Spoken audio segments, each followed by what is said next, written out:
Um, Brian, people say you are the head of the group. You know what I mean?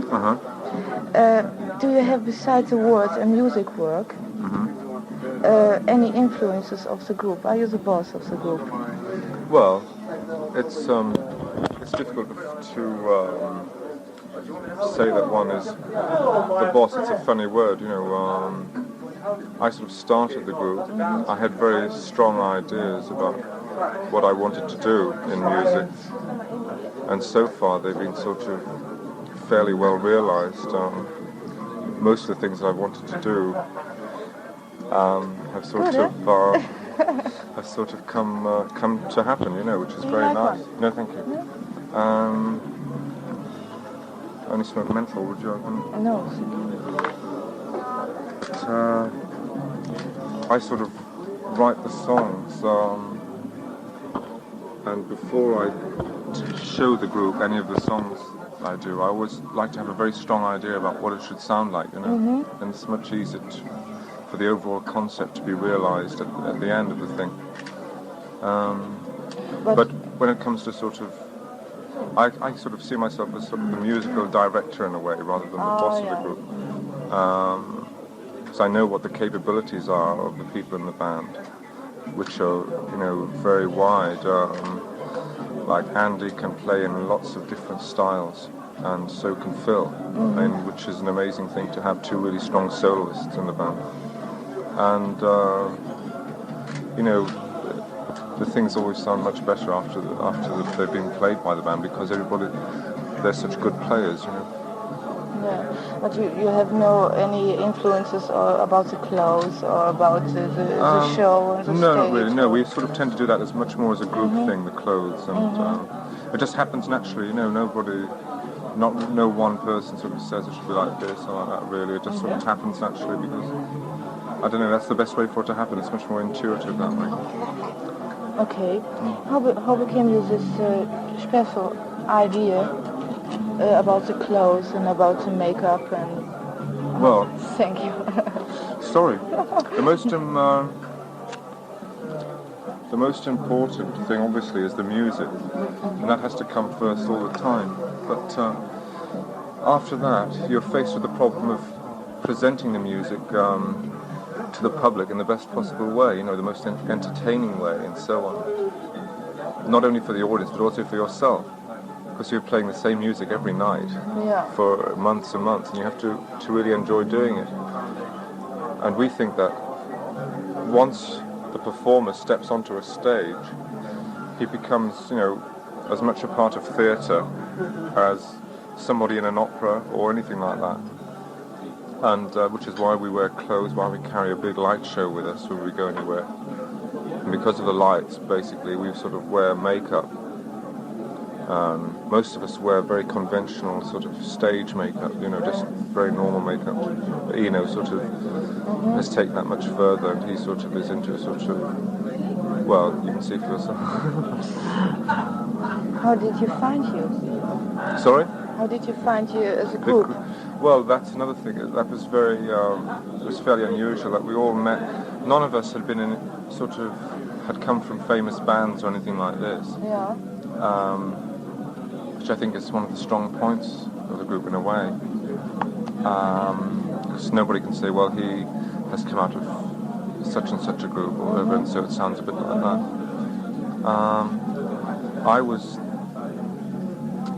I didn't really know any musicians originally, professional musicians that is, except on the first album you might have noticed Graham Simpson played bass guitar, and I knew him from university days because I used to play in a group then.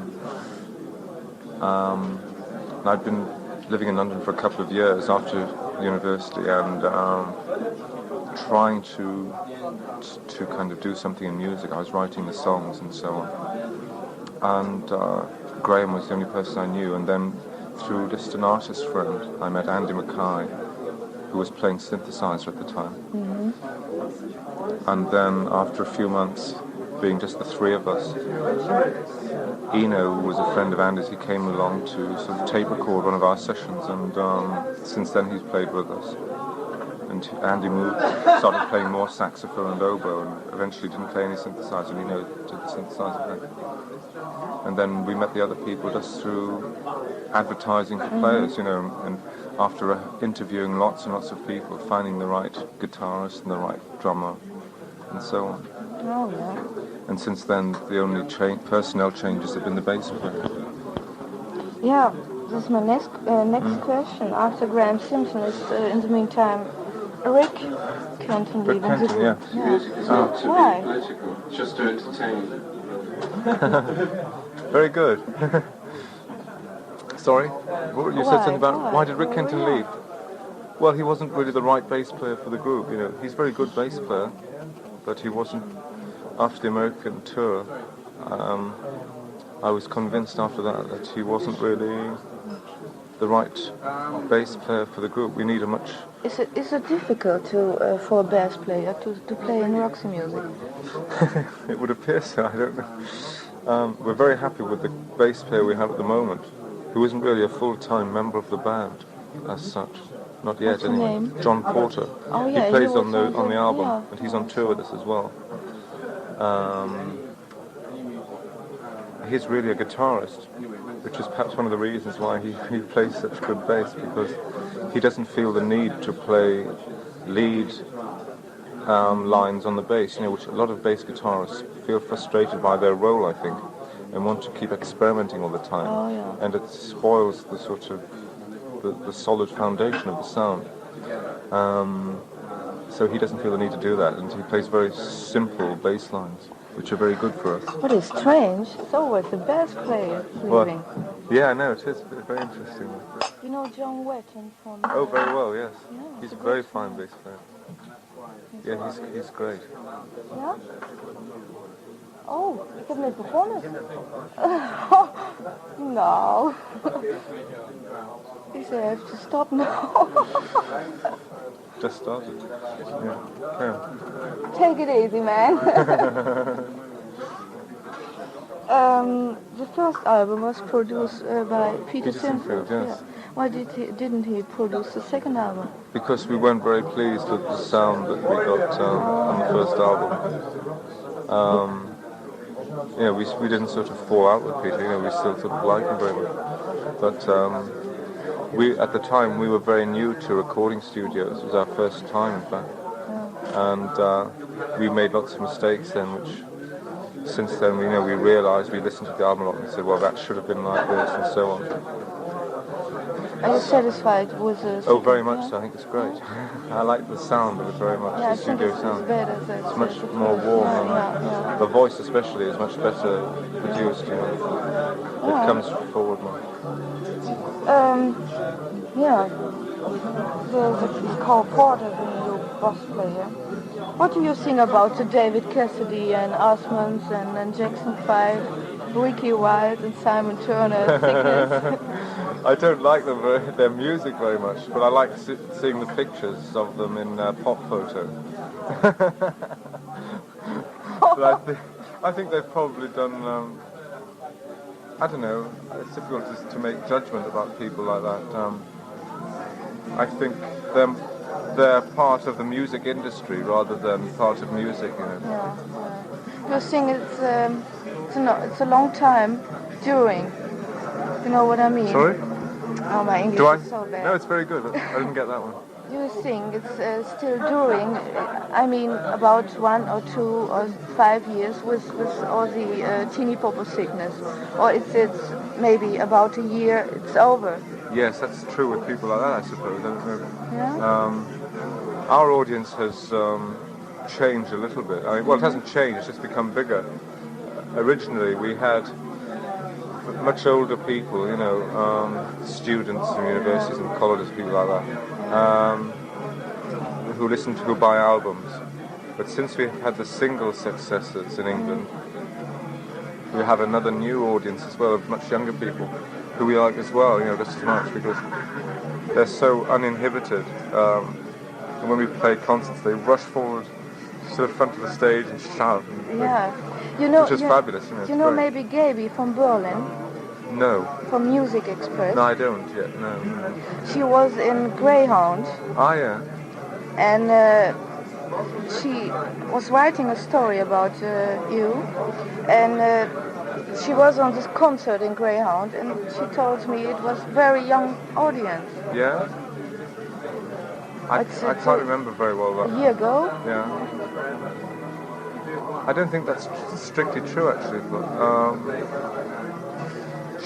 there were two concerts at the Greyhound. One was on the same night, one was early, one was late. So perhaps she went to the early concert and the audience was much younger then, I don't know. Yeah. But usually it's a very wide cross-section of people, you know.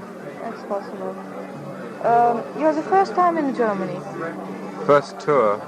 I once came on holiday a long time ago, but that was a different. Oh yeah. You like Germany? This time I haven't really seen it because all I see is the hotel and the theatre and the airport, and it's not enough, you know. I'd like to see much more of it. Yeah, it's true. Yeah, it's a nice country. This is the first German tour. What do you think about the German audience? That's very difficult because you've only done one concert, and they were very reserved. They were very cool, I thought. But they seemed at the end to like it very much. You know, they sort of shouted for an encore and everything. It's different from English audience. Oh yeah, because they don't know us as well, I think.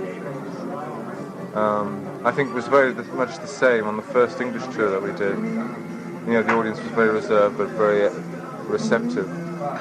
On the second English tour, they were just raving like mad, which was fantastic. What do you think about the German pop scene? You know German pop groups? I don't really. I just heard one or two people like Can, and just a little bit of them, and they seem to be very good. Really? You know, very instrumental, very heavy, very competent players. But I haven't actually bought any of their records, put it that way. So I'm not that enthusiastic, you know.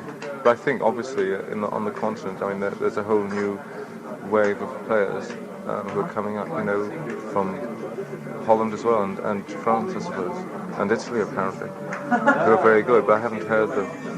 But in the moment, many German and Dutch groups going to England, an England tour.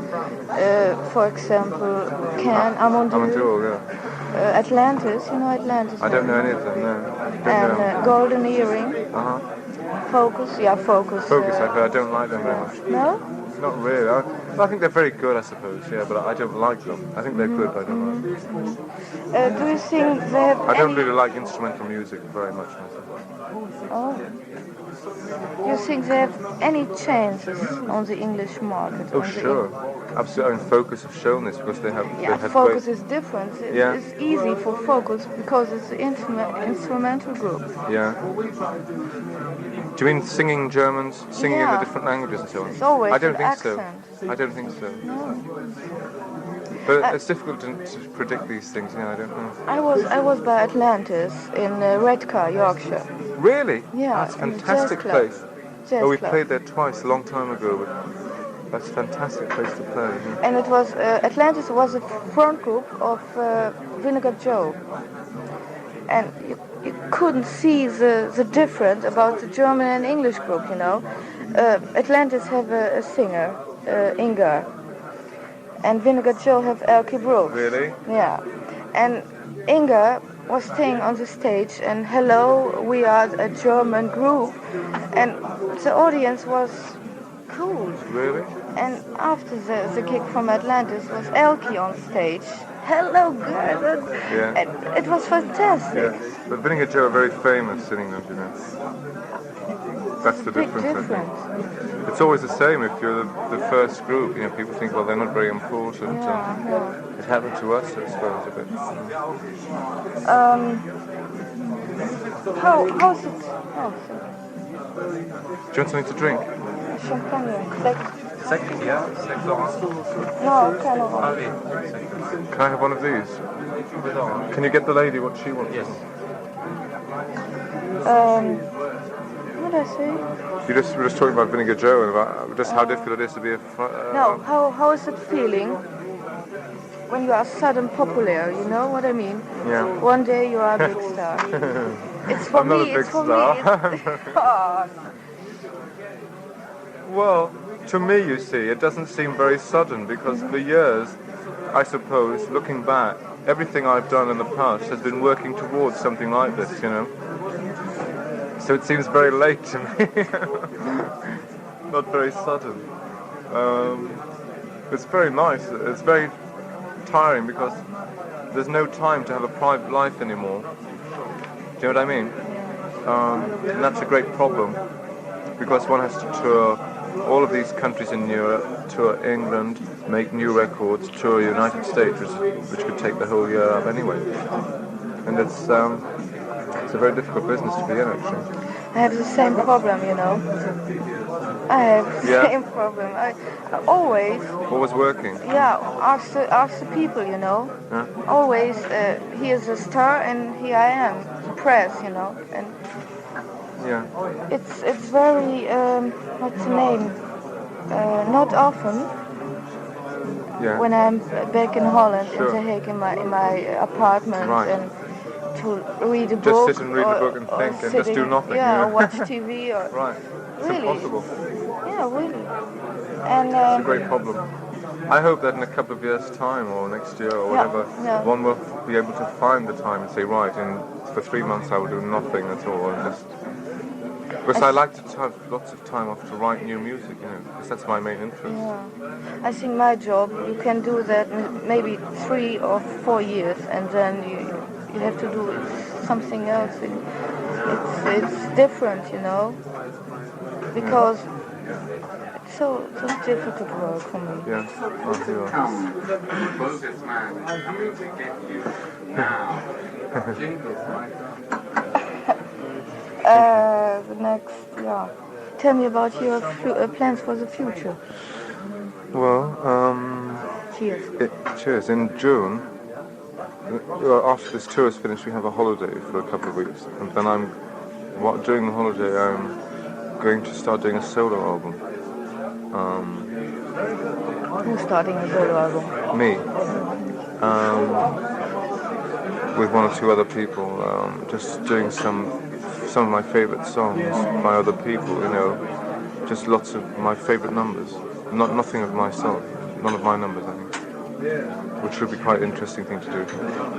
And then after that we do the next Roxy music album. And then we tour America again, I think, which is very tiring. Oh. Which I'm not looking forward to very I'm much. very sorry. So klar, ja. You're not sometimes afraid about the future, for the future, I mean. Oh, all the time. I'm afraid for the present much more than the future, then. Yeah. Please tell me a little about Phil or Andy or Eno, their hobbies, their faults, maybe. Well,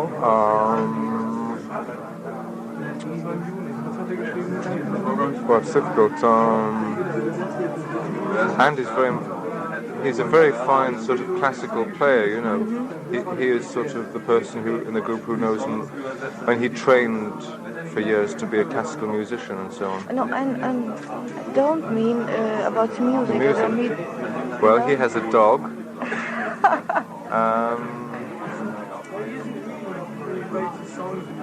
I can't think really of anything. Is he quiet? Is he? He's a great comedian. He's a very funny person. He always makes us laugh all the time. But everybody in the group has a good sense of humour, which is why we sort of stay together such a long time, I think. I think everybody, back to the music thing, everybody in the group is improving. All those people are improving all the time as musicians, you know, which is a very good thing, which I think is apparent on the second album from the first one. I heard that Paul, the drummer, is very, what's the name? Shy. Is that? What do you mean? Not, he speak not Very so little. much. Yes, he's very shy. Shy, Yeah. But he becomes less shy all the time as he meets, you know, people. Plus he meets people and travels around, so yeah. Okay. And you? Tell me something about you. Oh, I don't know anything about myself really. But I don't know. What sort of things would you like to know? Your hobbies. Well, I like Music. the cinema very much. Oh, I like to go to see films all the time. You know. sport. Not really. I'd like to if I could. Swimming. To do swimming, I like very much. I like being in hot countries, you know. Mm-hmm. And sort of like I might go to Greece this year, or the south of France somewhere for a holiday, because I like being on hot beaches and things. I go to Torremolinos. You know Oh really? Torremolinos? Oh yes, in Spain. That's what I'd like to do. Someday I'd like to retire to a really quiet sort of island. I think that's the sort of thing I like very much. And driving. I just like listening to, you know, I like going to films more than anything else. It's my great interest. And one day I'd like to sort of make a film, in fact. But Is anybody married in the group? Eno is married. Yes. That's the only person. Who did make the most impression of you till now? The most impression? Of any person? Do you mean musical person? No, a political person or your mother maybe or your father. I think probably Scott Fitzgerald, Yeah. the American writer. And Your Cole teacher, Porter. maybe, No, Scott Fitzgerald, I think. Do you know his Okay. writing? No. His books? No. What's Well, he wrote lots of kind things. Tender is the Night and The Great Gatsby, The Last Statesman. what's style? It's Well, he's from the sort of 20s, 30s, oh yeah. New York sort of socialite sort of scene, you know. See? Okay, well, it's been very nice talking to you. Last question. How was the gig yesterday in Düsseldorf? Very good. Yeah? It's very nice. We were very Are you encouraged by it. satisfied? Yeah, I think so.